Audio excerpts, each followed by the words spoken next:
guys, Assalamualaikum warahmatullahi wabarakatuh. Hari ini aku mau bahas soal tentang P3K kebidanan, khususnya dari kompetensi teknis kebidanannya ya. Kita bahas kupas soal P3K kebidanan 2003, khususnya di bab asuhan kebidanan kehamilan patologisnya ya. Kita lanjut saja ke soal nomor 1. Kita langsung bacakan saja soalnya ya. Nyonya S hamil pertama datang ke bidan N. Keluhan keluar darah dari kemaluannya dan merasakan nyeri. Setelah diperiksa oleh bidan N, ternyata didapatkan hasil pemeriksaan usia kehamilan Nyonya S 20 minggu dan terdapat pembukaan saat akan dilakukan pemeriksaan spekulum. Diagnosis yang dapat ditegakkan pada Nyonya S adalah, berarti kita cari diagnosisnya ya. A. Atonia uteri. Atonia uteri itu rahimnya itu tidak dapat berkontraksi dan biasanya itu setelah persalinan. Jadi kemungkinan jawabannya ini bukan ya. Lalu plasenta previa. Plasenta previa itu plasentanya menutupi jalan lahir. Sedangkan di sini disebutkan usia kehamilannya 20 minggu dan keluar darah ya guys ya. Lalu yang ketiga C itu solusio plasenta. Solusio plasenta itu jadi si plasentanya itu lepas dari implantasinya sebelum kelahiran ya guys ya. Jadi ini kemungkinannya juga bukan. Biasanya sih di trimester ketiga kalau solusio plasenta sama plasenta previa itu. Lalu yang keempat itu ada ruptur perineum. Ruptur perineum itu biasanya ada nyeri perut atau robekan perineum. Jadi kemungkinan jawabannya ini adalah E, yaitu abortus insipient ya guys ya. Oke guys, kita lanjut ke soal nomor 2. Kita bacakan soalnya. Nyonya R berusia 34 tahun, G4, P2, A1, usia kehamilannya 42 minggu. Datang ke puskesmas, ibu mengeluh belum merasakan kencang-kencang ya guys ya, udah 42 minggu tapi dianya belum merasakan mules. Setelah dilakukan pemeriksaan, TTV-nya normal. Setelah dilakukan pemeriksaan dalam, belum terdapat pembukaan juga. Diagnosis yang tepat untuk kasus di atas adalah, kita lihat jawabannya. A. Multipara. Emang bener ya guys ya, di sini si ibunya itu multipara. Tapi kita lihat lagi jawaban yang lain. Kehamilan dengan infeksi. Di dalam soal tidak disebutkan adanya tanda-tanda infeksi. C. Polyhydramnion. Di sini juga tidak ada tanda-tanda polyhydramnion. D. Gangguan HIS dan E. Serotin sesuai dengan kasus, yaitu 42 minggu, belum merasakan kencang-kencang dan belum ada pembukaan, maka jawabannya itu adalah E ya guys ya. Jadi kehamilannya lebih waktu, yaitu mencapai 42 minggu. Kita lanjut ke soal nomor 3. Nyonya A, G1P0A0, hamilnya 20 minggu, datang ke bidan R dengan keluhannya nyeri perut yang semakin bertambah sakit. Saat dilakukan pemeriksaan oleh bidan R, didapatkan hasil pemeriksaannya sebagai berikut. Terdapat nyeri tekan pada uterus. Denyut jantung janin tidak normal. Denyut jantung janin tidak normal ya guys ya. Bagian janin sulit diraba. Tidak tampak sedikit pun darah yang keluar. Diagnosis yang dapat ditegakkan dari kasus Nyonya A adalah A. Atonia uteri. Ini bukan ya, karena atonia uteri itu uterusnya tidak dapat berkontraksi. Plasenta previa itu biasanya sih tidak ada sakit ya, kalaupun keluar darah juga. Dan denyut jantung janinnya biasanya masih normal kalau plasenta previa. Nah, kalau misalkan yang C itu solusio plasenta, ini kita kunci dulu jawabannya ya guys ya. Karena di sini ciri-cirinya itu denyut jantung janin tidak normal dan tanpa ada darah dan nyeri tekan pada uterus guys. Jadi ada solusio plasenta itu ciri-cirinya ada nyeri tekan dan juga denyut jantung janinnya tidak normal. Sedangkan D itu ruptur perineum dan E itu abortus imminens. Jadi jawaban yang benar itu adalah C ya guys. Sekarang kita lanjut soal nomor 4. Nyonya K, G1P0A0, usia kehamilannya 39 minggu. Datang ke bidan U dengan keluhan keluar air yang banyak dari kemaluannya sejak 7 jam yang lalu. Jadi keluar air-air sejak 7 jam yang lalu ya. Diagnosis untuk Nyonya K adalah kita cari diagnosanya. Kita lihat di sini ruptur-ruptur itu robekan, B ketuban pecah, bisa jadi ya guys ya, karena keluar air-air. C ruptur selaput itu robekan selaput, ruptur amnion robekan ketuban, dan E ketuban pecah dini. Ini diagnosanya kalau menurut aku sih ini ketuban pecah dini ya guys ya.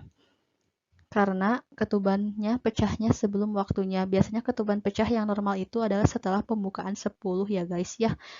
Gitu. Kita lanjut ke soal nomor 5. Nyonya J datang ke bidan dengan mengatakan bahwa ini adalah kehamilannya yang pertama. Nyonya J mengeluh mual muntah sudah 8 kali dalam 4 jam.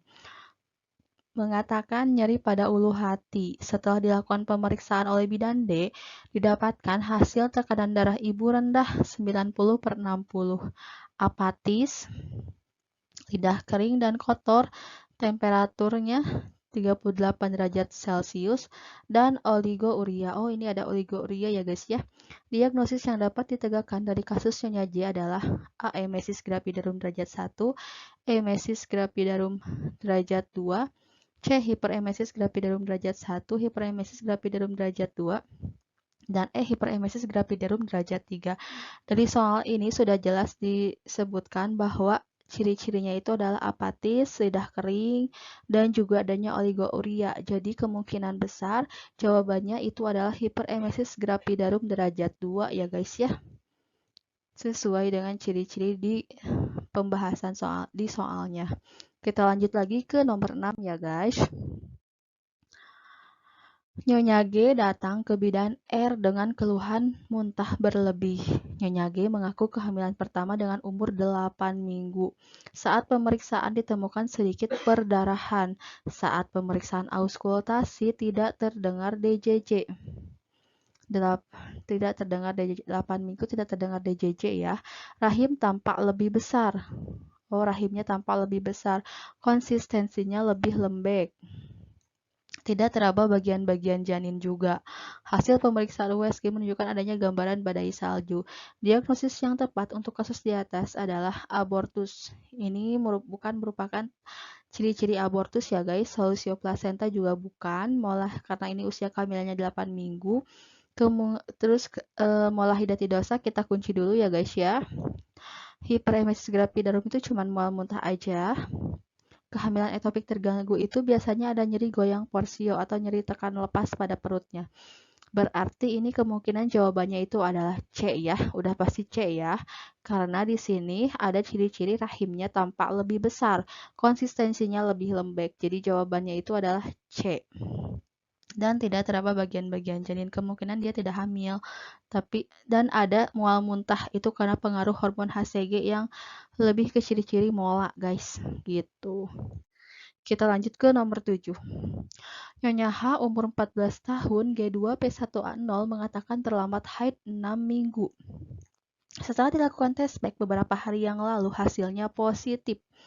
Kemudian datang ke RS mengeluh nyeri perut. Nyeri perutnya, ini ada nyeri perut sejak 3 hari yang lalu, terutama nyeri pada bagian bawah perutnya. Nyonya H merasakan pusing, lemah, dan tampak anemis. Tekanan darahnya 90/60, nadi 100 kali per menit, dan respirasinya 18 kali per menit. Pada pemeriksaan abdomen, terdapat nyeri tekan dan nyeri tekan lepas, dan memiliki riwayat kehamilan di luar kandungan 5 bulan yang lalu. Jadi ada riwayat kehamilan di luar kandungan juga ya.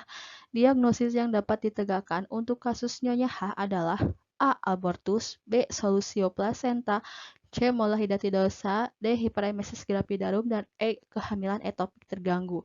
Dari soal di sini sudah jelas ya bahwa ada nyeri tekan lepas, ada juga riwayat kehamilan di luar kandungan. Jadi ini jawabannya adalah kehamilan ektopik terganggu.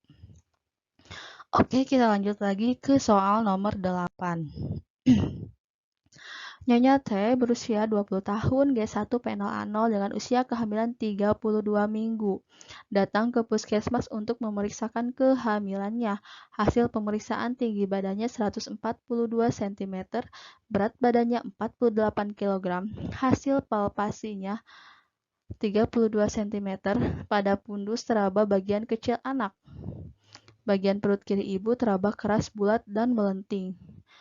Bagian perut kiri ibu teraba keras, bulat, dan melenting. Berarti ini kemungkinan lintang ya guys. Apakah intervensi yang dilakukan untuk ibu karena dia datangnya ke puskesmas dan usia kehamilannya 32 minggu, otomatis ini harusnya dirujuk ke RS ya guys ya untuk persalinan di rumah sakit karena usia kehamilannya udah 32 minggu dan ini merupakan anak pertama. Coba kita lihat di jawabannya. A. Segera rujuk ke RS. B. Menganjurkan ibu untuk posisi menungging. Kalau sebelum 32 minggu itu emang masih bisa ya. Kalau misalkan udah 32 minggu kemungkinan besar susah untuk muter lagi si kepala janinnya. C. Melakukan versi luar untuk mengubah posisi janin ini tidak boleh dilakukan ya. Merencanakan rujukan dini dan bersalin lengkap di RS. Nah, jawabannya lebih ke kita kunci dulu jawaban yang D ya. Kita lihat ke E dulu. Mengajarkan ibu untuk mengurangi makanan manis. Ini enggak sih ya. Kita coba, jadi jawabannya D ya. Merencanakan rujukan, jadi rujukan lebih awal untuk bersalin di RS. Takutnya kan lintang tidak dapat muter lagi ya guys ya. Apalagi ini anak pertama. Jadi kita harus rujuk ke RS biar kontrolnya lebih intens lagi gitu. Jadi nanti persalinannya apakah masih bisa normal di 37 minggu nanti ataukah udah harus SC kemungkinan besarnya gitu. Kita lanjut ke soal nomor 9. Nyonya F berusia 37 tahun, G3P2A0, usia kehamilannya 30 minggu. Datang ke rumah sakit dengan keluhan sudah 3 hari tidak merasakan gerakan janin. Hasil pemeriksaan palpasi TFU setinggi pusat, teraba kepala dan adanya krevitasi pada tulang kepala janin. DJJ tidak terdengar. Apakah diagnosis yang dapat ditegakkan pada kasus tersebut? A. Maserasi. Maserasi itu pelepasan kulit bayi setelah kematian ya guys ya. Abortus itu keguguran. IUGR itu berat badannya kurang. IUFD karena ini DJJ tidak terdengar dan 3 hari tidak merasakan gerakan janin, jadi ini jawabannya D ya, IUFD, intrauterine fetal death. Kalau kalian ingin detail ini bukan ya. Lalu di sini sekarang aku punya soal nomor 10 ya guys ya. Untuk nomor 10 ini kalian nanti jawab di kolom komentar ya guys ya. Jawaban kalian apa? Oke guys, cukup sekian pembahasan dari aku kali ini ya. Kita lanjut lagi nanti ya guys ya. Oke guys, jangan lupa juga di like, comment, subscribe channel aku.